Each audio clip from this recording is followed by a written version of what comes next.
Welcome to Break the Board Sports. This is your boy RJ Cash. First Thursday pregame football show. Again, go to breaktheboardsports.com. We have notes going up. Already have the Cowboys, Eagles, quick hitter notes. Have the Chiefs, Chargers, quick hitter notes. Got College Football Friday, quick hitter notes. Saturdays are starting to get loaded in there. Tonight, you'll have all the college football loaded in. Tomorrow, you'll have all the NFL. You say, RJ, what's the quick hitter notes? Again, just brief thing. You can print it off or look at it.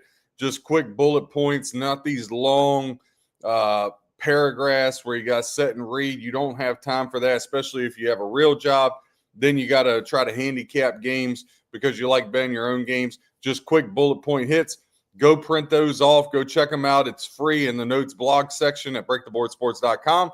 If you would like all of our picks to go along with it, $64.99 a month, or right now discounted $389 for 365 days of picks. Works out to be $1.37 a day. Great investment along with your own P&L sheet that will send you an update games. But hey, let's hop right into this Monday night football game and get into, or this Thursday night football game rather, and get right into it. We got Eagles and Cowboys. Line been moving around a lot.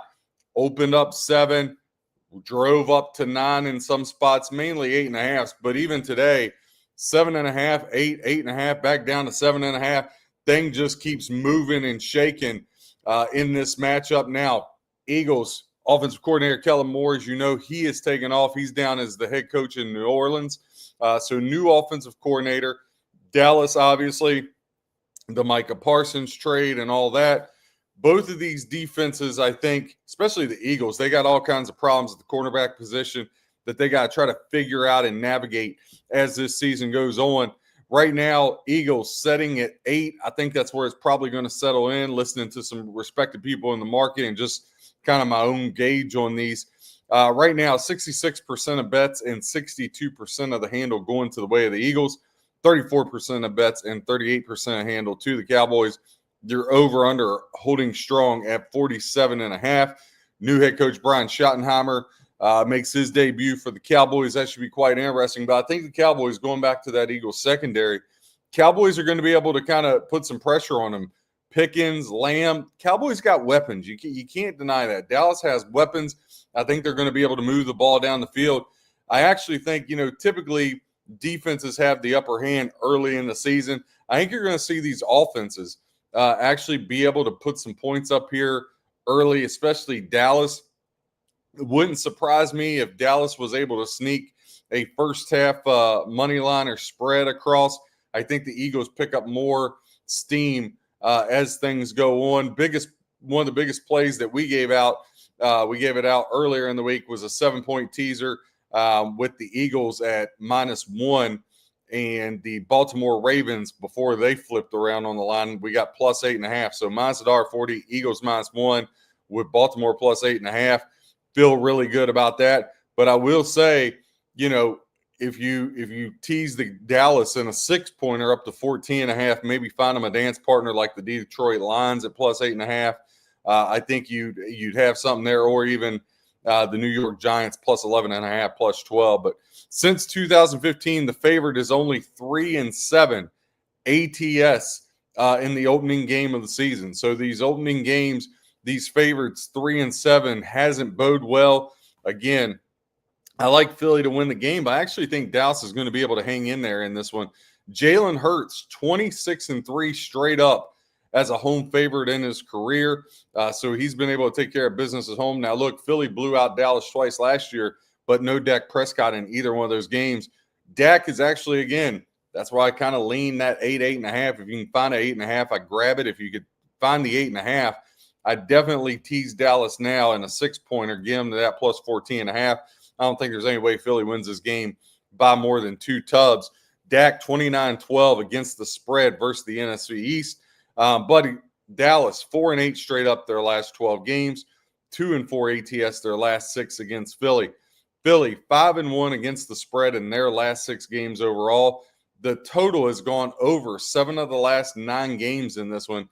Again, you're over under setting at 47.5. I think we're going to be right around the number, but if I had to lean, I would lean to the over. but just not something I'm pulling a trigger on here early. But again, I would look to tease Dallas more now than I would look to tease Philly. Dallas 5-2 against the spread their last 7 games. Eagles have won 4 out of the last 6, again, last year being them in both. The Dallas Cowboys, they've hit the game total over 14 of their last 20 games. That puts you up 7.4 units, about a 34% return on your investment if you had been following that trend. And they've hit the first half game total over 13 of their last 20. That would put you up 4.9 units, 21% return on your investment. But overall, the Cowboys down 6.2 units over their last 21 games covering the spread, as they are 8-13 against the number. Again, I think the lean here has got to be, can you get Dallas at that plus 14.5? I think that's really good value. I think that's something you can look at and lean your hat on, so to speak, to get a good value. Moving to Friday's contest. Again, breaktheboardsports.com. We'll have all the notes loaded in there. We already got this week's games loaded in there. In Brazil, Kansas City Chiefs will visit they'll be going there with the LA Chargers. Chiefs -3, opened up at 3. It's kind of held there. I think the public's kind of, waiting. Obviously, everybody jacked about tonight's game. But I would look at tomorrow's game. I think there's value there in a couple different areas. Your over-under opened at 44.5. It's setting at 45.5. Right now, about 60% of bets and 65% of the handle of the way of the Chiefs. People are loving the over. It's getting 58% of the bets compared to about 42% for the under. Super Bowl losers. We always hear that trend. Will the Chiefs fall into that trap? I don't think so. I know a lot of people are really talking about the Broncos and the Chargers win the division. I think both of those teams have an excellent shot to make the playoffs. However, to get Kansas City anywhere from $1.10 to $1.50 to win the division right now is just sick. That's a 10-unit play all day long. Bet it myself. I expect to be cashing that and collecting a good amount of money in December, right around the holidays, for that Chiefs ticket. The Super Bowl losers, though, 11-14 straight up, 6-19 against the spread in week 1. So that Super Bowl hangover, it'll be interesting. Now, look, Rashee Rice, he's out in the mix, but you got a little bit of a leaner Travis Kelce. I think Mahomes and them will be focused, but they've had some trouble. Justin Herbert has covered 8 of the last games back on the road for him. Mahomes is just 2-5-1 ATS against Justin Herbert in his career. So Herbert's actually gotten the better of him. If you can get this with the Chargers plus 3.5, I think that's really good value. Harbaugh, 12-5-1 against the spread last year. In his career, 54-32-4. Jim Harbaugh, 63% against the spread in his career in the NFL. Kansas City, just 4-10 ATS their last 14. Again, the Chiefs win games. They struggle to cover spreads. All the more reason, if you can find a 3.5, or maybe you buy the hook, lay $1.20. I know people don't like extra juice. But for me, it would be Chargers points. I could see if you made an argument on the Chiefs money line, maybe you'll do a little parlay with like Chiefs, Eagles, and maybe another game you like Sunday, like a Denver. That line's starting to get way out of control now. But we'll get into that a little bit later. Chargers 9-3 against the spread their last 12. Again, we talked about Harbaugh being a covering machine. Kansas City has won 7 straight against the Chargers. So at some point in time, Chargers got to get the better of them. A neutral field here in Brazil could be just what the doctor ordered. The under has hit between these two teams when they've locked up 5 of the last 6 meetings. The total has went under. Kansas City overall has hit the under 6 of their last 9 games. The Chargers, though, they've only hit the first half total under in 8 of the last 21 games. If you had been betting the Chargers to win the under, you'd be down about 6.5 units and down about 27% ROI on your investment. Chargers have hit the first half money line, though, 15 of their last 21 games. 6 games over 500 on that trend, but up 7.95 units.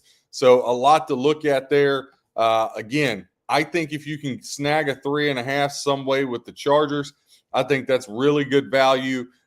in a bet that's going to end up coming home and cashing for you. Again, my name's RJ Cash here, breaktheboardsports.com. Moving on over to Sunday's games in the NFL. We're going to talk about the Arizona Cardinals and the New Orleans Saints. Let me refresh my screen right now. Cardinals, this line moved around just a little bit, but it's starting to settle in now. Cardinals hanging out around a 6-point favored. Again, 6.5, saw some 5.5. These lines, as we get closer to Sunday, you're going to see some movement. That's why I think betting splits are always so important. Right now, the Cardinals 8-3 against the spread their last 11 games. Cardinals have been an over machine. Right now, the over-under in this game setting at 42.5. Total has went over 4 of the last 5 games that the Cardinals have participated in. New Orleans hasn't been very good to the Cardinals, though, when it comes to ATS numbers. Cardinals just 4-8 ATS the last 12 times they've went down to New Orleans. Saints 4-9 against the spread their last 13 games, and the Saints 1-5 straight up their last 6 games overall. They've struggled mightily against the Arizona Cardinals. Again, 74% of the bets, 81% of the ticket handle going to the Cardinals. Right now, not a lot of New Orleans money, and why would you with Spencer Rattler? That's just destined for disaster. 26% of bets, 19% of the handle on the Saints. Your over-under, again, 43.5. It's a little bit more respectable, hanging around that 58-42% as far as the betting splits go on that. So that's been a little bit more kinder as far as that goes. If you're looking at, just want to click over here, got some other notes I wanted to hit on in this game. Cardinals are going to be a huge survivor pick. They're going to be the team a lot of people lean to. Again, I can say, if you have multiple survivor entries, you might want to take one and roll against the Saints these first couple of weeks and just see what happens. The Saints have gone under 500 ATS the last 3 seasons. They have not did good in that. Now, Arizona, Kyler Murray, when he faces an NFC West team, 2-6 straight up in his career. But if you roll that back around to the Saints, in the last decade, indoor week 1 games with an under over a 45 or less, which this is set at 42.5, are 9-3 to the under. So a little extra nugget there for you as far as that goes. Again, I can't lay points on the road. I think laying points on the road is always a bad thing, whether it's NFL, college, even laying juice on the road in baseball. Those are things that are just going to put you in a bad spot. But I'm not going to hate you. We talked about teasing Dallas up in the 6-point teaser around -120, -125. If you got Dallas in a 6-point teaser plus 14.5 with Arizona pick, I'd feel really good about that if I were you. Now, Saints have hit the first half money line 10 of the last 19 games. While that's just a 10-9 record, it would have put you up 5.7 units, about a 25% return on your investment. The first half spread right now, -3.5, -4 for the Cardinals, somewhere in that neighborhood. The Saints have actually covered the first half spread 2 straight games here. So, the Cardinals have hit the first half game total over in 12 of their last 19 games. That would put you up 4.9 units, about a 22% return on your investment. Again, I like Arizona in a teaser. I can get behind and support Arizona using a survivor pick, but I'm not laying points on the road. And even though the books are going to need the Saints, typically I like to go contrarian and go against the public, but I just can't back the Saints. I just can't do it. I'd feel like an idiot if I did that. So I'll move on from that. Next game on the docket is the Miami Dolphins and the Indianapolis Colts. And I'm intrigued by this one a lot and been hearing a lot in the space, a lot of respected people, talking about the beef with Tyreek Hill and Tua Tagovailoa. But Daniel Jones, and I know the Colts have a really good roster, but I just cannot get behind Daniel Jones. And I don't ever know what Miami's going to do. I will say this about Miami. To start indoors on turf with Waddle, Tyreek Hill, Ashawn, I think there's value there. Now, look, I think the Colts got the better defense. I think the Colts got the better roster. But the quarterback position, I just worry about. Like Daniel Jones, I just can't get out of my head how that guy's looked in his career. Could he come out here and go guns blazing? Possibly. Right now, though, the Colts are a 1.5-point favorite. But all the money and all the bets are going to the Dolphins. 74% of bets to the Dolphins, 79% of the money. Colts, 26% of bets, 21% of money. So this so far has been both a public and Joe's dog, friendly dog here in the betting space. You're over under 47.5, 61% of bets and handle to the under, 39% of bets and bets and cash going to the way of the over. When you dive into this game a little bit more here, Miami 6-3 straight up its last 9 games, but just 2-4 against the spread their last 6. Going to Indianapolis, for whatever reason, has been a house of horrors for Miami. They're 2-8 straight up the last 10 times they've went to Indy. The under has cashed 8 of the last 10 when Miami's been on the road. Something I would say here again, we talk about that turf and them getting off and being able to score points. If that Colts defense holds and that on the road stat, the under is cashed 8 of the last 10 for the Dolphins on the road, definitely a lot to look at there and point to the under. And I think if it's an under game, I think the pendulum swings back towards the Colts. If you can get this in a shootout and make Daniel Jones have to throw the ball and score 3-4 touchdowns, I think this plays favor of the Dolphins. So it'll be interesting to see which one of those paths this game really goes down. The over is cashed for the last 5 games that Indianapolis has participated in, and the over is cashed 13 of the last 18 games at home for the Indianapolis Colts. Colts and Dolphins, last time that they hooked up was last October in Indy. The Colts won that game 16-10. Again, if it's a game like that, I just really think Miami's in trouble. Miami's got to turn this into a track meet. They got to use their offense to their advantage.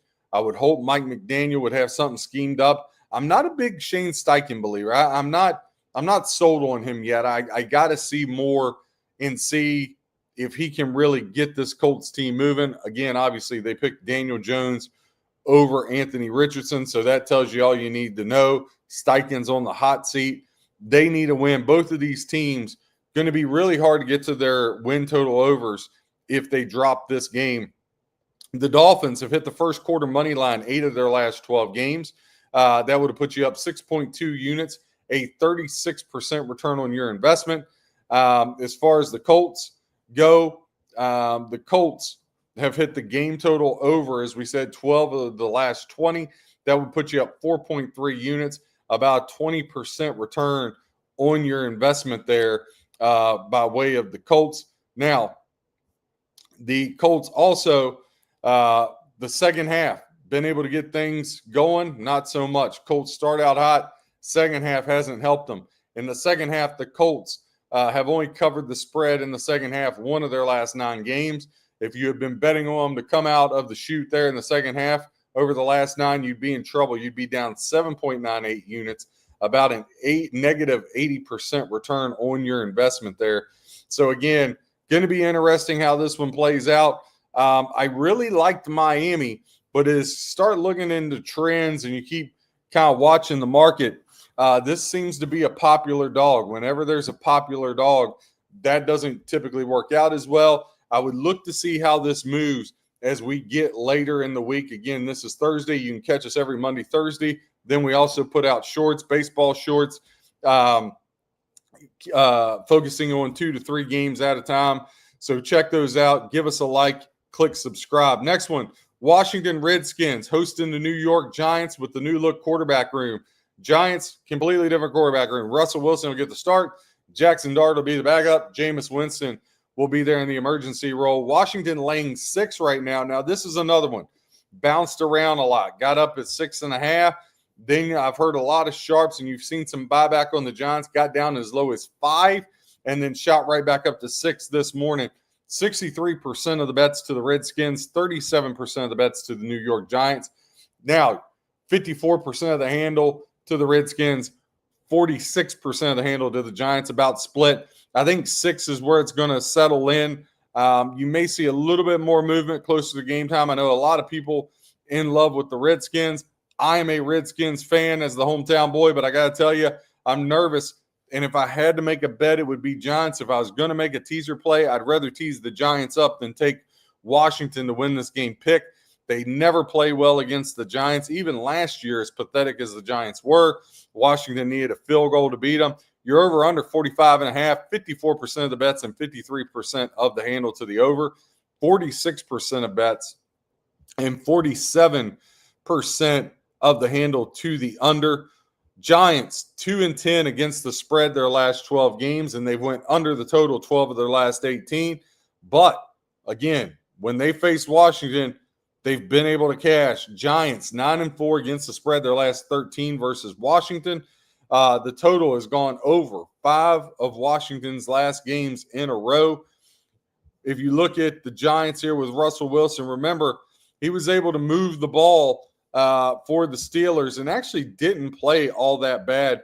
Last year, Washington won these 2 games. Last year, 27-22 and 21-18. Before that, the Giants had reeled off 3 in a row. You had a tie in there back in 2022. So look, if the Giants lost, other than a 22-7 blimp on the blimp in the radar rather, in January of 2022, this game has always been decided by less than 6 points. Give me the Giants to grab it. I got to see Jalen Daniels do this again, right? I'm a Redskin fan through and through, but I saw this with RG3, and no offense to him, but I saw a great season and then hit the wall. The other thing is, as a fan, I'll be the first one to say, I'm not a Dan Quinn guy. I don't think he's there very long. Why? Because he hasn't been able to prove that he's a winner other than these little one-year blimps, right, where he's decent and then all of a sudden falls off. I expect huge regression from Washington. I expect Washington to be in a dogfight to even finish second in this division, believe it or not. I think the Giants could be way better than people think. I don't think Dallas is going to be any good, but I think Dallas is going to score a ton of points as long as Dak Prescott stays upright. So, again, I'm just not a believer right now. I'm a fan, but I got to see it come to fruition. The Redskins have been able to hit the first half over, though, for the game total, over 13 of the last 21, 13-8 record there, puts you up 6 units. Now, the Giants, on the flip side, they've hit the under like we talked about in 5 of their last 9 games on the road. So, again, a lot of things will come to a head here. I think, again, if you're going to make a play in this, it's absolutely got to be the Giants. I don't see how you could lay that point with Washington and feel comfortable. Now, if Washington comes out and just sets the world on fire, then I'll be an absolute believer. But right now, I just can't go down that road, especially right now. Washington, most spots got them 18-1 to win the Super Bowl. I just can't see that. Now, Russell Wilson, I don't know how good he is either, but I believe in Brian Daboll's play calling. Russell Wilson 2-6-1 against the spread in week 1 since 2015, so he's definitely got some room to work on there. The Giants, though, again, Marshawn Lattimore on the outside, he stinks. If they can get neighbors matched up on him, I also think the Giants will run the ball, and I really love the defense. I like the Giants' defense. I think it's going to cause problems for Washington. I think Terry McLaurin, even though he was at training camp, really didn't participate in training camp, though. Brian Robinson out the door. I think Cliff Kingsbury will make good adjustments. I think he's a wonderful play caller. But, again, I just think Washington takes a step back, and I think this ends up being more of a dogfight than people think. Next game on the board that we're going to dive into, it's going to be the Pittsburgh Steelers at the New York Jets. I'm really excited to see this one. Both teams flip quarterbacks. Only difference here is the Jets have a new head coach, Aaron Glenn, defensive coordinator, coming over from the Detroit Lions. Right now, Pittsburgh laying 2.5. Your over-under setting at 38.5. Right now, 70% of bets, 76% of the money going to the Pittsburgh Steelers. Only 30% of bets and 24% of the handle going to the New York Football Jets. That over-under of 38.5, 54% of bets to the under, 46% of bets to the over. But the handle's totally turned upside down. 87% of bets going towards the under, 13% to the over. I'll be interested to see. This one was at 3. I don't think you're going to see it go over 3 at any point in time. I think it's going to settle in right where it's at, 2.5 in some shops, 3 in the other. I don't expect a whole lot of line movement past that. Pittsburgh lost 5 straight to end the year last year and went 1-4 ATS in those. Really struggled down the stretch. Now, when they play the Jets, the last 20 games, they've been a whole lot better. 13-7 against the spread compared to the Jets, 4-10 ATS, their last 14. Now, when these two teams hook up, that under, 14-5 to the under in this head-to-head matchup between them. With Justin Fields, it's just a matter of, can he make plays, right? I mean, he's got some weapons there. Wilson, Breece Hall in the background. Like, there's enough there for the Jets. Pittsburgh's defense, elite, electric. TJ Watt and company. They brought over some corners, Slay and Jalen Ramsey. Those guys are older. I think you're going to see. I think you're going to see them make an impact. The big thing for Pittsburgh will be, can they stay healthy, right? And then Aaron Rodgers, he's got DK Metcalf coming in. Now, look, Najee Harris, Carl Pickens, they exit town. I expect Pat Freiermuth to have just a huge year for Pittsburgh. I think Aaron Rodgers is going to rely on him a lot. They're the tight end for Pittsburgh. Last year, these two teams hooked up 37-15. Pittsburgh got the better of them there in Pittsburgh. This one now in New York. If you look into some trends, the over has cashed for the Jets 13 of the last 20 games. That would put you up 6.4 units, about 29% return on your investment. Now, Pittsburgh has hit the game total over. Right now, it's set about 6.5 for the first quarter. Pittsburgh has hit the first quarter game total over 13 of the last 20 games. That would put you up 6.7 units, 30% return on your investment. You're just looking for one of these teams to score a touchdown.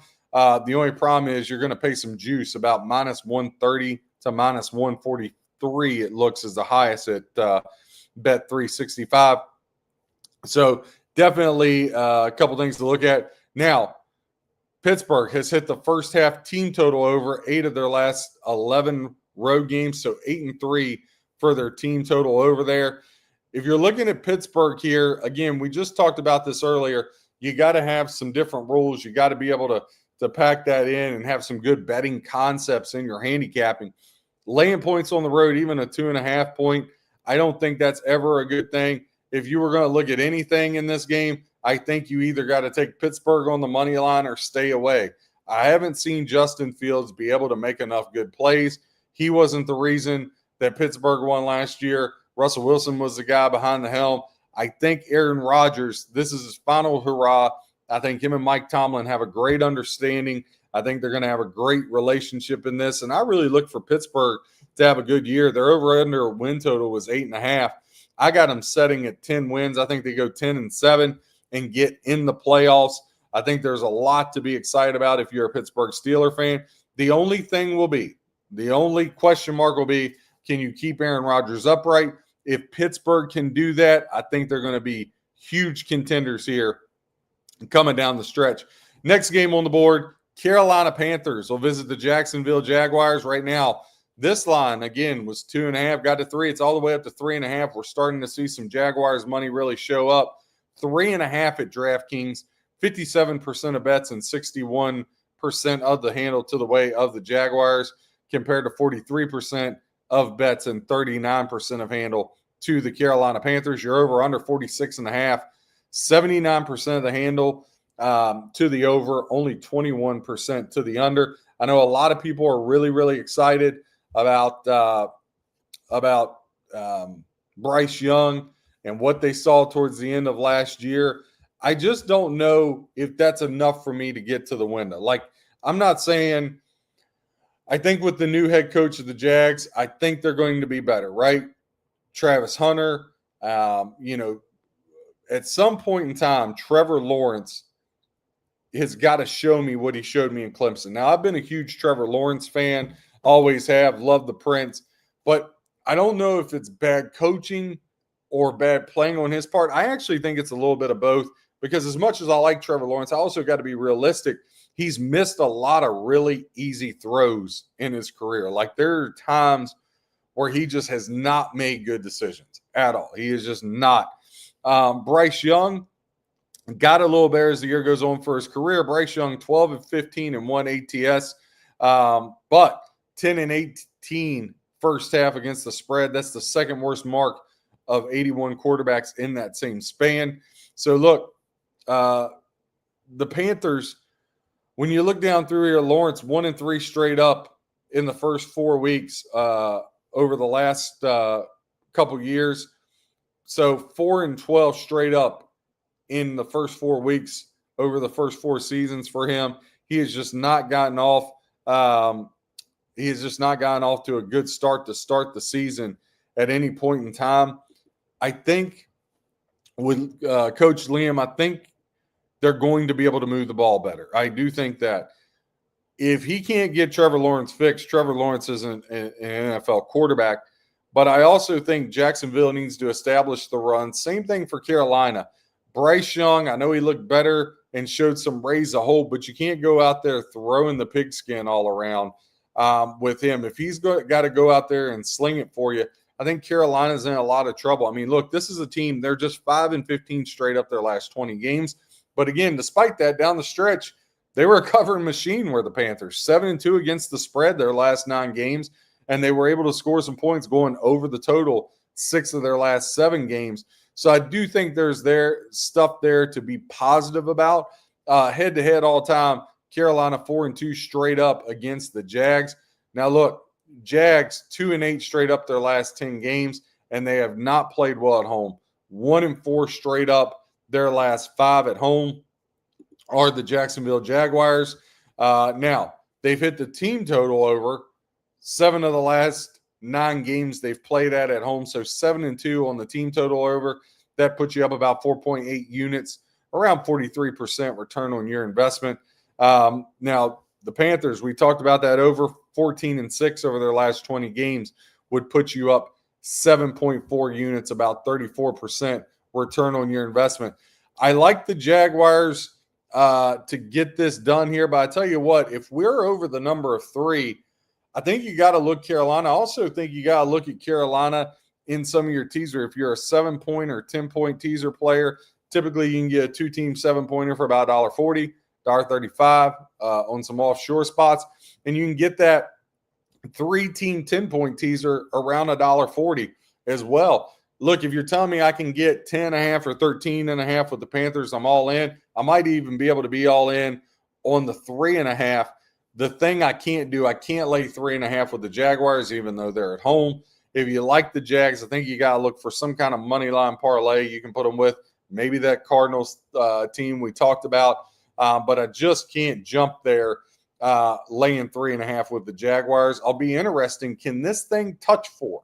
Right now, you got some steam starting to build for Jacksonville. Does it trend that way as we get closer to game time? Or do the Panthers start to get some buyback? I think you're going to see a lot of sharps hop on the Panthers. For me right now, no ticket holding on this game. But again, you can check everything Friday, Saturday, breaktheboardsports.com. We'll have notes updated. And again, you can click on the package, $389, only $1.37 a day for 365 days across all sports.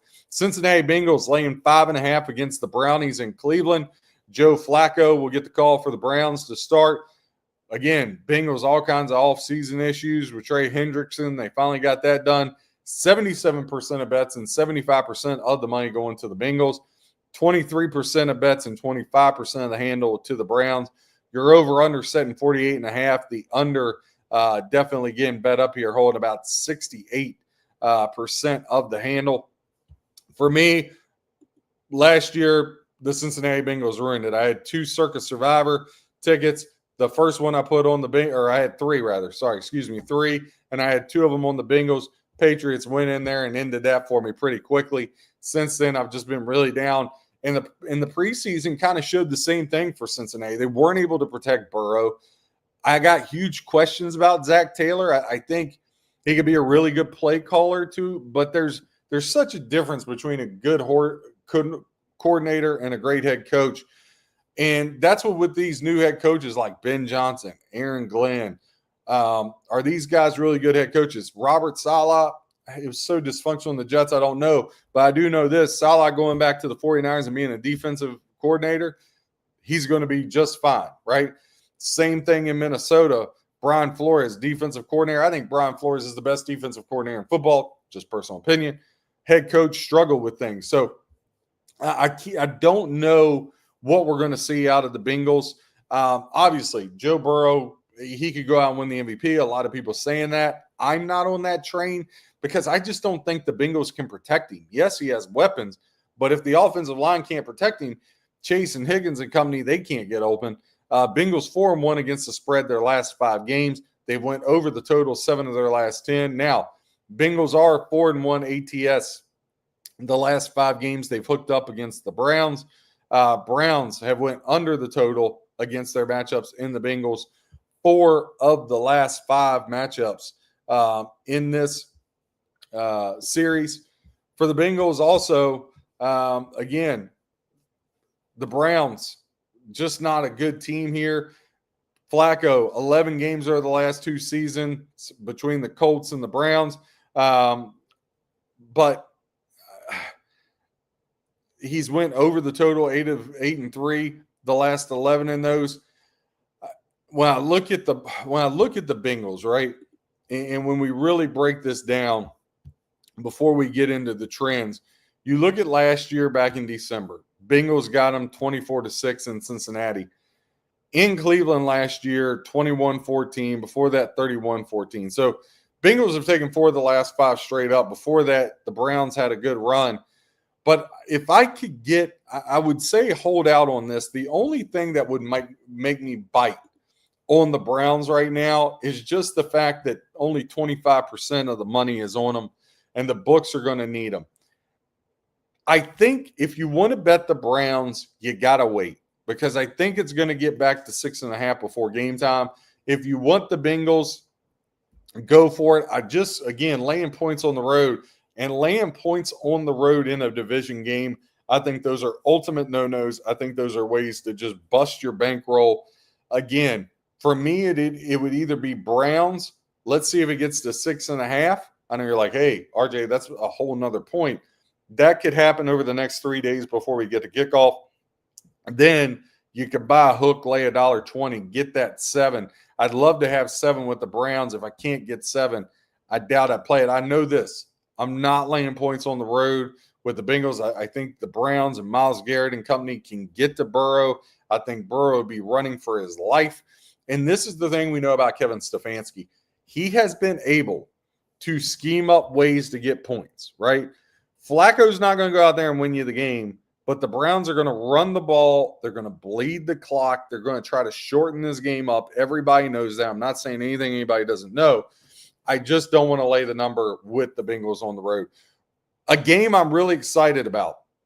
Raiders at the Patriots. Right now, Patriots laying 3. Bet split, 50-50. Almost a split on the handle. 56% to the Patriots, 44% to the Vegas Raiders. When you dive into this, as far as some trends that we got going, the Raiders, 2-11 straight up their last 13, not very good, but in comes Pete Carroll. In comes Geno Smith. Not a Geno Smith fan, but I think he's got a whole slew of weapons. Brock Bowers, they draft Alshon Jeffrey, who to me, when I think of Jeffrey and Pete Carroll, I think of what everybody else thinks of, the whole Marshawn Lynch in Seattle. Now, the Raiders don't have near as good a defense, but I think Pete Carroll is going to change that culture. Pete Carroll is a culture guy. He gives the Raiders stability that they need. The Raiders have been horrible on the road, 3-13 over the last 16 straight up. You got that West Coast going to the East Coast. Raiders 2-6 straight up the last 8 versus the Patriots. But listen, Mike Vrabel, new head coach for the Patriots, I think he's going to turn them around. I understand why a lot of people are excited about the Patriots, but I think we got to pump the brakes. We're putting way too much stock in Drake May, right? I just watched Carolina get blown out the other night by TCU. The same Carolina program, granted, Belichick wasn't there, but I heard how great Sam Howell was going to be. Now he's a backup, I think, in Seattle. Drake May, he showed some things, but are we really sure Drake May's that good? And Stephon Diggs was their big splash. I mean, he's kind of over the hill. Patriots over under win total 8.5. I pounded the under. I don't think they get to 9 wins. And let me tell you something. If you can find a 3.5 with the Raiders, I think you have to grab it. I think the Raiders are a live dog here. This is a coin flip game. The fact that the Patriots are laying points, I'm not saying they shouldn't be the favorite, but I think 3.5 is way too rich. I know the Raiders have way more talent than the Patriots. And you can't tell me that Mike Vrabel, I mean, him and Pete Carroll, I still think Pete Carroll's the better coach. So if I got the better players, the better coach, and regardless what I think about Geno Smith, he's a better quarterback right now than Drake May in his career. Much better, right? Who's Drake May throwing the ball to, right? At least the Raiders got some options here. The Raiders are a play I made. I really like the Raiders. I was able to get them 3.5 plus 3.5 minus $1.15 at FanDuel. Hopped on that when I could. And I tell you what, I love the Raiders. One of my favorite plays of the weekend. I think at worst it's a field goal game. I'll take the dog in this one. The total has gone over 6 of the last 8 games that the New England Patriots have played. If you go into a couple more trends here, the Patriots have hit the team total over 7 of their last 9 at home, so 7-2 to their team total over. If you've been following that trend, 5.3 units, you'd be up about 56%. Patriots have hit the first quarter money line 6 of the last 11 games. That puts you up 5.8%, about 52% return on your investment. Raiders 11-9 to the over the last 20. But again, a lot of your trends get thrown out. Both of these teams going through a whole new makeover as far as the coaching position goes. The Raiders are going to be the play. Next game, Buccaneers-Falcons. This line, we saw it move around. Bucs obviously got some issues. This one was hung out at 2.5 forever. It's all the way down to 1.5 at DraftKings, down to 2 at Caesars and FanDuel. We'll see where else it goes. Right now, though, 69% of bets on the Bucs, 31% of bets on the Falcons. I don't know with Morris and company. He hasn't proven to be a good head coach, in my opinion. Michael Penix, now look, he's got a lot of toys. Bijan Robinson, Kyle Pitts, Drake London. The Falcons got weapons. Bucs got some, but the Bucs are beat up, right? Godwin, they're not going to have him. Right now, you're over under at 46.5, 63% of bets, 69% of the handle to the over, 37% of the bets, and 31% of the bets to the under. I think the value's lost when it was 2.5, maybe some 3s popped up. You could have called Atlanta. This is, again, it's just a coin flip game. I think it's really hard to make a case one way or the other. Tampa 6-2 straight up its last 8 games, but Tampa just 1-5 against the spread the last 6 times that they faced the Falcons, and they're just 1-4 straight up. So the Falcons have had their number. Now, when it's not been Tampa, Atlanta's not very good either. 2-6 straight up their last 8. And in those 8 games, 1-6-1 against the spread. When these two teams have hooked up, the over is cashed 4 of the last 5 matchups. Again, I think the value is kind of passed by at this point. If you were going to take Atlanta, if you're going to take Tampa Bay, it's starting to come back to you and get it where you want it to be. If you look at the past couple times, these teams have locked up. Again, Atlanta's got the better of them, 31-26. And in overtime, 36-30 last year. Again, Atlanta's taken 4 of the last 5. Before that, Tampa reeled off 6 in a row. The Falcons have covered the first half spread 11 of their last 19. So 11-8 to the first quarter ATS. Puts you up 1.5 units. As far as the Bucs, Baker Mayfield, he always gets going. Second half money line is cashed. 8 of the last 10 games for Baker and the Bucks would put you up 8.77 units and 50% return on your investment there. Again, if I'm looking to this game, if you're betting the Bucks, I can see the reason why. If you're betting the Falcons, I can see the reason why. I just think at this point in time, again, unless you get back closer to that 3 number, I think a lot of the value is gone. If you want the Bucks, again, it's coming back to you and can really help you.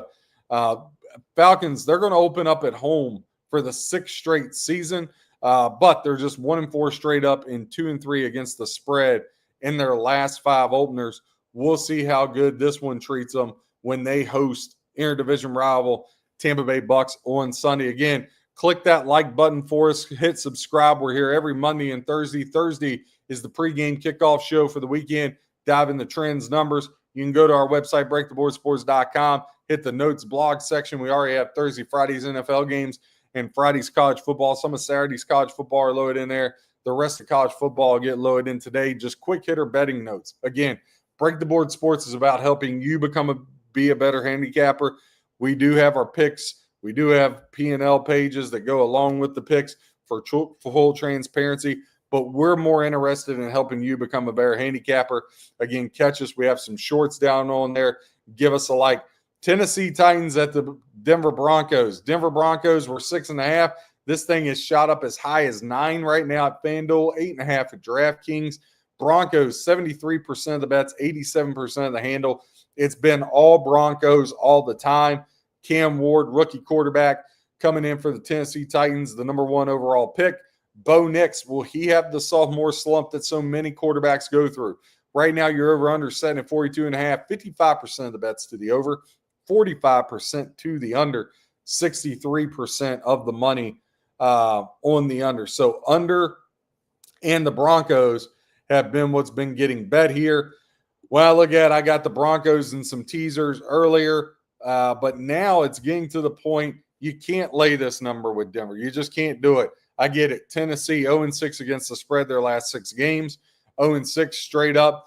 When the Tennessee and Denver match up, 2-7 against the spread the last 9 games is the Titans when they face the Denver Broncos. The Broncos have been a covering machine, 11-5 ATS their last 16 games overall. And again, as we just said, Denver at home, whole different thing. 5-0 ATS the last 5 games at home. I expect Sean Payton and company to give a whole slew of problems to the rookie quarterback, but I can't get there laying 9. Listen, the other thing is these teams that are like obvious wins. I know last year was like a blimp in the radar, but I just, from a survivor point, I understand it. Arizona, Denver, and I'd say Washington's probably going to slide into that 3rd spot in your survivor pools. I don't know where else you would use Denver. I think if you at least got to use one of yours on Denver. I will submit to that. But like putting every bet and every survivor around the Broncos, I think that's a dangerous proposition. Again, saw this week 1 last year with the Bengals Patriots. I had 2 out. My other entry I had on the Saints. It won. What I do the next week? I looked for a surefire winner. Ravens over the Raiders. After 2 weeks, all 3 of my entries gone. So, like, you have to be very careful. The NFL, these are professionals. Things change again. If all of us could pick winners, nobody would go to work on Mondays, right? I'm very fortunate to be able to do what I do, but it's taken 21 years and it's taken a lot of losses to get here. But I think over the long haul, you just can't go laying almost double digits in an NFL game. You can't do it. Denver, they should win this game, but laying this mark against Tennessee, there's just no way you can lay that many points against even a rookie quarterback, even though I think Peyton will get the best of him. Broncos, we said 13-8 straight up their last 21 games. If you had been following the Broncos, you'd be up 8.35 units, about a 21% return on your investment. The Titans have hit the game total over. 9 of their last 11 on the road put you up 6.8 units, 56% return on your investment there. We talked about the Broncos, 15-6 ATS their last 21. They have been an absolute cover machine. That would put you up 8.45 units, 37% return on your investment. Again, I think it's a really good play if you say, hey, I want to put the Broncos in some teasers, and I want to put the Broncos in some of my survivor picks, right? I would just caution, don't go all in. I think it's very dangerous. Don't go all in. That's going to cause you a lot of problems. And the Broncos at 7.5 was even the largest week one line that we've seen since 2013. Now it's ballooned up. That 8.5, 9, that's the highest week one line we've seen since 1998, if that can close. Again, Bo Nix had a really good freshman season, rookie season in the NFL, 12-5 ATS. He's only the fourth quarterback all time to cover 11-plus games since Russell Wilson in 2012 and Andrew Luck. Now, listen, again, but we've seen this, right? There is some regression. I think Sean Payton's obviously going to put Bo Nix in just some incredible situations to be successful. But again, I think there goes back to a point of you have got to be realistic also, right? Got to be realistic. And I think with the Broncos, again, can't hate you, right there with you, survivor picks and all that. But if you're telling me that you're going to put everything around them, I think that's really dangerous. If you're going to tease them, look, those 6-7 point teasers, -1.5, -2.5, finding them a dance partner. Look, that 6 point teaser, put them with Dallas plus 14.5. Put them with the Lions plus 8.5. Points are a good thing. Teasers are very profitable in the NFL. I'm totally against them in college. I say that, but about one pops up a week that I kind of dabble with. NFL, you can make a lot of money in teasers if you play dogs and tease them up, okay? Again, a lot of these NFL games, they're going to come down to the last 2-3 minutes of the game. We see this. That's why the red zone has that whole witching hour, right? We see games come down to the very end. San Francisco 49ers, Seattle Seahawks, another divisional game with the road team being the favorite. Niners laying 2.5, getting 65% of bets and 78% of the handle. A lot of people want nothing to do with the new look Seahawks with Sam Darnold. Out goes DK Metcalf. In comes Sam Darnold. Njigba will be his number one wide receiver. Cooper Kupp comes in. We'll see if he can stay healthy. That would be a nice little outlet for Sam Darnold for sure. But they're only receiving 35% of bets, 22% of the handle. Your over-under set at 43.5. 55% of bets to the over, but that's only translated to 18% of the money. The under here, pros versus Joes, you hear that all the time. I think that's exactly what you're seeing in this 49er Seahawks matchup. San Francisco 1-7 straight up its last 8 games. The season did not end well for them at all. But against Seattle, 5-2 against the spread. They've had the better of Seattle. Seattle didn't finish last year very well at all either. 1-4 ATS their last 5 games. 1-6 ATS their last 7 at home. But listen, straight up, 6-2 to finish the year for the Seahawks. So that was a good bout. I tell you what, San Francisco is going to struggle here with receiver play. It's been documented. It's been well documented. It's been talked about. Deebo Samuel out. Brandon Ayuk still not back. Last November, these two teams hooked up. Seattle finally broke a 6-game losing streak to San Francisco, winning 20-17. That was in San Francisco. Before that, all the games, double-digit wins for the 49ers. I do think 49ers will be better. I think you'll get a bounce back, but Kyle Shanahan's going to have to get really creative until the wide receiver game comes along here for them.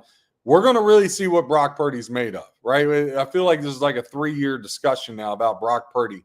Is he good? Is he really that good? Where's he at? We're about to really find out.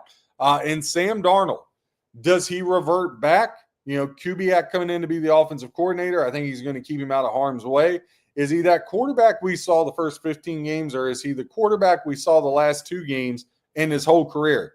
Because outside of the first 15 games, people go, oh, was the 2 games just they just have a bad 2 games? No, the last 2 games of last year is what Sam Darnold's whole careers look like. The first 15 is the mirage, I believe. With that being said, I don't want to lay points on the road. I do think teasing Seattle up, getting them through the key numbers of 3, 4, 7, and 8, a 6-point teaser right now. You can grab Seattle plus 8.5. I think that is fire, especially at home. That crowd will be ruckus. Seahawks have hit their team total over 12 of their last 20 games, put you up about 2 units, 2.2. Now, the 49ers, they've hit the game total over in games they've played in the second half, 10 of the last 12. That would have put you up 7.75 units, 59% return on your investment. 49ers, 13-6 ATS, their last 19 for the first quarter spread. Right now, they're laying about 1.5 at FanDuel. That would put you up 7.35 units, 34% return on your investment for San Francisco there if you take them in the first quarter. Again, the play here for me would be looking to tease Seattle up, get them to that plus 8.5 and a 6-point teaser. We just talked about Denver. Look, maybe you do a little roll action, right?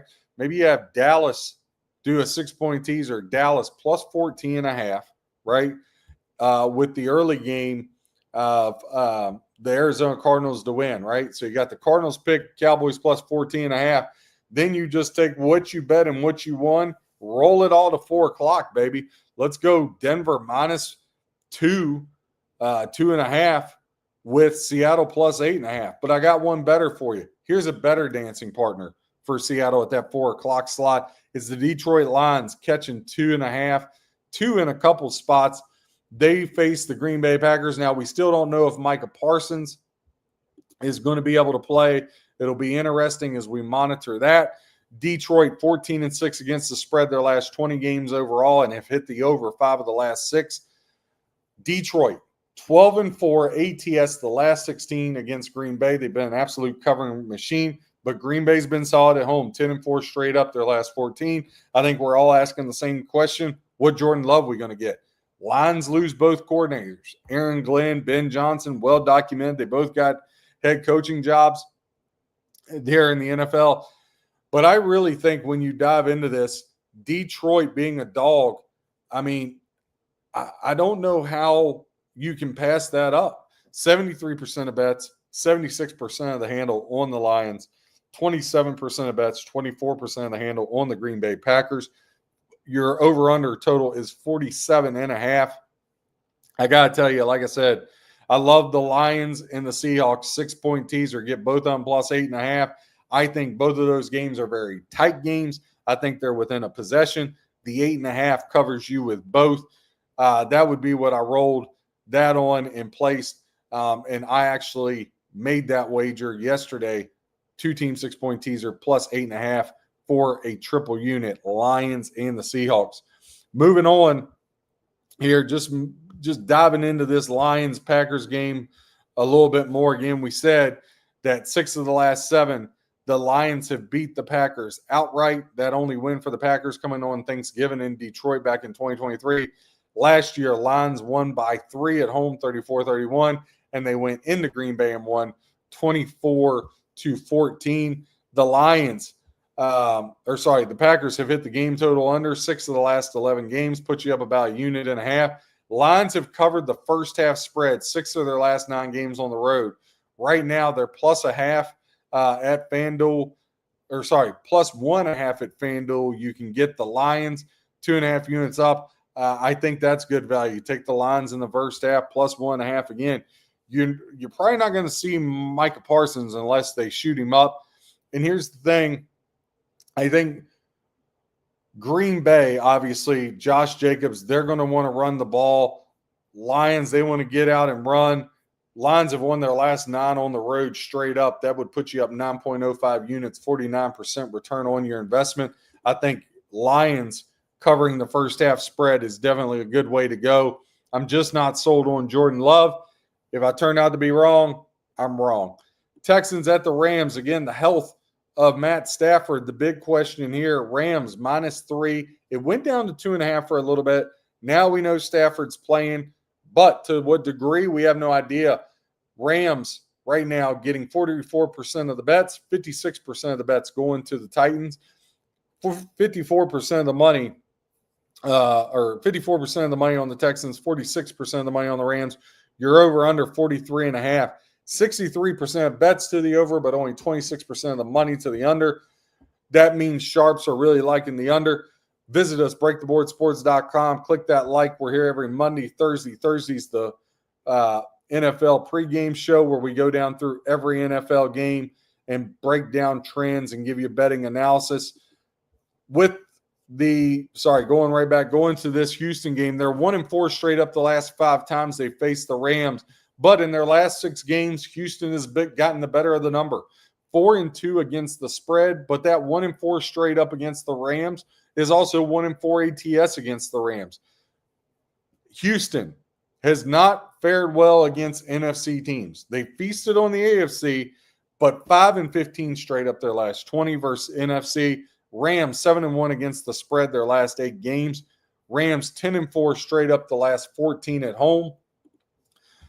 Diving into some trends here a little bit, the Houston Texans have covered the first half spread 15-6 over the last 21. 15 wins, 6 losses, ATS over the last 21, covering the first half. Right now, they're plus 1.5 at both DraftKings and FanDuel. That would put you up 8.15 units, 33% return on your investment. Have you been doing that? We talked about the Rams 14-8 ATS, their last 22 games. That would put you up a little over 5 units. Now, the first half team total over. Texans have hit the team total over at a rate of 14 wins, 7 losses over the last 21 games. 7 games over 500 would put you up 7.10 units and a 29% return on your investment. If I look to make a play here, and I am leaning that way, I've been leaning that way the whole time. I just don't like the price. The Rams laying $1.60 on the money line is the way I go. I like Houston. I think they're going to have a really good defense. I just love when Sean McVay and Matt Stafford get together and a healthy Stafford. That's really the bugaboo here. Is Stafford going to be healthy enough? We really don't have any idea. But Puka Nacua, they bring in Cooper Kupp leaves, but they bring in Devontae Adams. Rams got weapons all over the yard. I think the Rams defense is going to keep getting better. We saw them down the stretch get a little bit better. They got a lot of young talent on the defensive side of the football. For me, the Rams probably where I'm going to get to.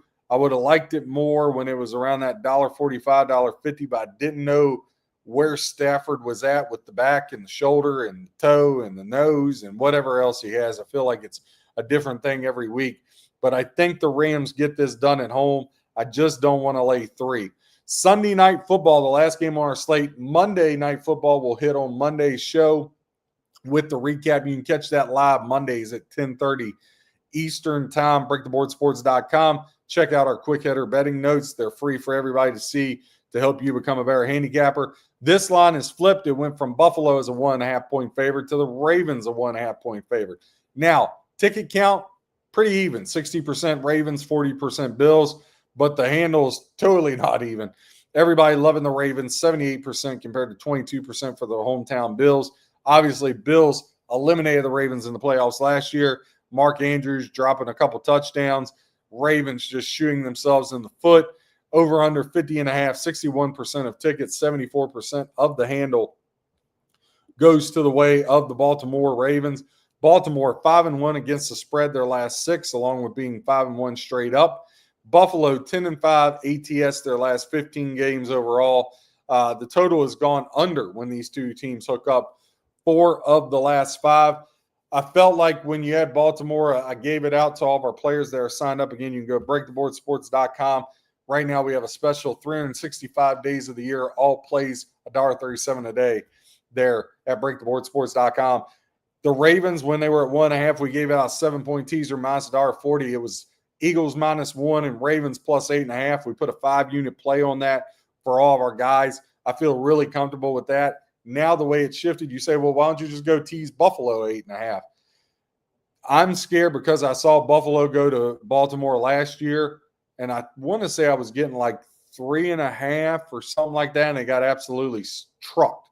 Baltimore, roster-wise, maybe the best team in the NFL. Maybe. Definitely, I think they're the best team in the AFC. Now, win in the postseason, that's a whole different thing. Lamar's got to figure out how to get across the finish line. He needs help getting across the finish line. Again, Andrews and guys dropping balls. But there's more of a higher probability that the Ravens can win this game by 10 than the Bills win this game by 10. That's why I teased the Ravens up. If you're looking at it now, we just kind of stay away and see where the market settles in, right? Get through Saturday, get through Sunday. One thing that is always for sure, Sunday and Monday night primetime games get bet very hard because people are trying to play catch up from the weekend where they've lost, or even people that have won, they'll throw a little extra buck. So those lines could get shifted. We could get this to shift back Buffalo's way, right? You never know what the public's going to do until you get closer and deeper into this thing. So I would just wait and hold and see what you get as this game gets closer. But I do like that Raiders plus 3.5. I do like the Rams on the money line, and I do love that 6-point teaser. Cowboys, Cardinals. I like Lions, Seahawks. So a couple different ways you could play it there. For me in pocket, I do have the teaser Lions, Seahawks plus 8.5, 6-point teaser minus 125. And I do have the Raiders plus 3.5. And then I'm holding that Eagles, Ravens teaser before the lines mix. Those are the only three that I'm holding in pocket. Full disclosure, we'll see by the end of tomorrow, as we always release all of our college plays on Thursday. Our NFL plays get released on Friday. Just want to hit a couple quick college football games. Again, we'll have a college football short going over some main games. Friday's games, JMU, Louisville, Northern Illinois, Maryland. Those quick header betting notes are already up on the site. Again, they're free to go see. You don't have to pay for them. It's just helping people become a better handicapper. Again, Virginia, NC State is up there. Iowa State, Iowa's up there. Now, this Iowa State thing is getting pretty interesting, all right? This line went from 2.5 or from 3 to 2.5, back to 3. Now DraftKings is up to 3.5, 78% of bets, 82% of tickets on Iowa State. Iowa State money line is a lean for me. I think they get the win, but 3.5, a chance with some buyback here with Iowa for sure. Baylor, SMU laying 2.5. That's got a 50-50 split. Illinois right now is just getting absolutely pounded, but the line is froze. It's been on that 3. It even dipped down to 2.5, but it's back at 3. But 86% of bets, 87% of the handle on Illinois. If that line, just full disclosure, if that line doesn't start to tick up more and keeps piling in on Illinois, I think you blindly got to take Duke there. Again, we saw home teams 80-13 straight up over the first 2 weeks of college football. So again, home teams ruled until that trend breaks. You kind of gotta abide by it. Like I said, winning in college hoops, college football, winning on the road is tough to do. Laying points on the road is even tougher, right? In Illinois, I know they got, a slew of starters back. I believe it's 18 or 19. Luke Altmaier, quarterback, comes back. Brett Bielema and them. They took care of business last week against Western Illinois. Duke didn't look so good. They were tied with Elon 10-10, Manny Diaz and company before they got that going right. But again, Illinois got bigger fish to fry. This could be a game I definitely see getting into the fourth quarter. If Duke goes to 3.5, I think you got to bite, especially if all the money keeps piling in on the Fighting Illini. Utah State at Texas A&M, very interesting. And you say, well, why? Utah State, Bronco Mendenhall took a year off, went to New Mexico, had them play real well. He's at Utah State. They got the win last week. But Texas A&M, for them, they got the big date on the calendar next week. Notre Dame in a revenge spot. Notre Dame went down to Texas A&M, beat them last year. Texas A&M will travel to South Bend to face Notre Dame next weekend. Are they really motivated laying 31.5? The only thing I didn't bite here was because it's in College Station. 31.5, I was hoping to get somewhere around 35, so I just stayed away. Kansas, Missouri, 6.5-point spread here. Seeing a lot of people talking about Jalen Daniels in Kansas. I would have to be over a touchdown. I would have to be at least 7.5 to think about Kansas. Missouri, I think, has won 6 of the last 7. And Missouri, SEC and Big 12. We saw this last week with Auburn and Missouri. Auburn and Baylor. I just can't trust these Big 12 teams when they start punching above their weight class. and the SEC and the Big Ten are above the Big 12's weight class. I don't care what you say. All right. A couple other college football games. Clemson laying 33.5 to Troy. See if they can bounce back after their loss to LSU. Next week, Clemson goes on the road to Georgia Tech. Ole Miss laying 10. There's a couple 10.5s out there. 80% of bets, 87% of the money on the Rebels of Ole Miss. Remember last year, Kentucky, I was actually at that game. I wanted to experience the Grove and all that. So me and the family hopped on a plane, went down to watch Kentucky at Ole Miss, say, hey, we'll watch them get a win. Not so fast. Jackson Dart threw picks all over the place. Kentucky pulled off the upset in Ole Miss. Now they're catching 10.5 at home with no Jackson Dart. That's a little interesting. I want to see where that line moves and shakes out as things go on. Oregon laying 28.5. We've heard the punching spars between Gundy and Lanning all week. I think Oregon puts it on them. But I think 28.5 is a little too rich for my liking, so just stayed away. South Florida and Florida, very interesting. This thing, 17 to 18.5, depends on where you shop. Again, always shop for the best lines. Extremely, extremely important. Right now, Florida laying 17.5, 53% of bets, 63% of the handle to the South Florida Bulls. Florida, very difficult game next week. They go on the road, first conference game at LSU, who looked phenomenal. South Florida, they go to Miami. So back-to-back, actually the first three games, murders row out of conference for South Florida this year. I wish everybody scheduled like South Florida. Boise State, Florida, and Miami. There you go, South Florida. Way to not look for these games like Alabama playing UL Monroe this week. Alabama laying the big number to them. North Carolina. Can Bill Belichick get the Tar Heels back in sync this week? It was 13.5. It's down to 12.5 at DraftKings. We'll see how that winds up for them. Vanderbilt, Virginia Tech. Virginia Tech laying 1.5. Again, all these notes on all these games will be at breaktheboardsports.com up by this evening. Another game wanted to touch on, Michigan, Oklahoma. This one got as high as 5.5, back down to 4.5, about 50-50, 54% of tickets to Michigan, 46% to Oklahoma, going the same way there. Again, please click that like button and subscribe for us. We're here every Monday and Thursday. We'll have some shorts on college football games, breaking them down in 3-game segments. So we give you quick little 20-minute shows. Again, breaktheboardsports.com. Go there, $1.37 for all of our picks in your own P&L so you can track your plus-win ratio. And again, we're all about helping you become a better handicapper. Go to the site, click on the notes blog section. Those notes are totally free. It's not paragraphs or long reading. It's just boom, boom, boom, boom, boom, bullet points so you can help become a better handicapper.